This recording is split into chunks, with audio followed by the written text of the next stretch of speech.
Footage captured in the Burundian border village of Bujumbura shows men and women lining up around a United Nations High Commissioner for Refugees lorry, awaiting transportation to refugee camps. At transit sites, families are still waiting to be evacuated and are being exposed to heavy rain and precarious sanitary conditions. Humanitarian officials warn of a lack of food and basic necessities. Several people were killed, and our soldiers fled. As they were fleeing, they fired shots and people died, said a refugee who escaped the fighting with a 3-month-old son. I wanted to go back to retrieve my clothes when a bullet passed over my head. A person in front of me was eventually struck by a bullet. The situation remains uncertain as the M23 group advances and is reportedly just a few kilometers from the border between the DRC and Burundi.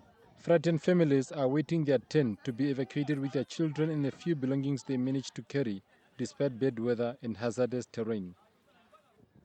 According to media reports, over 20,000 refugees have already been registered with Burundi's National Office for the Protection of Refugees and Stateless Persons, ONPRA.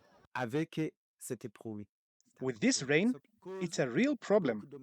It causes many diseases. We also have a food problem. These people arrived on Saturday, and so far, they have received no food assistance or basic necessities. Burundian authorities have stepped up security measures and screening upon the refugees' arrival. Burundi, an ally of the DRC, accuses neighboring Rwanda of supporting the M23, an allegation repeatedly denied by Kigali. M23 advanced into the key strategic city of Uvira in DRC South Kivu province, despite a peace accord between the DRC and Rwanda, which was overseen by President Donald Trump in Washington just 1 week earlier. Burundi says it is determined to support the Congolese government in strengthening security and in the fight to eradicate the M23. The resurgence of violence in eastern DRC is raising concerns across the Great Lakes region, already marked by diplomatic tensions and recurring humanitarian crises.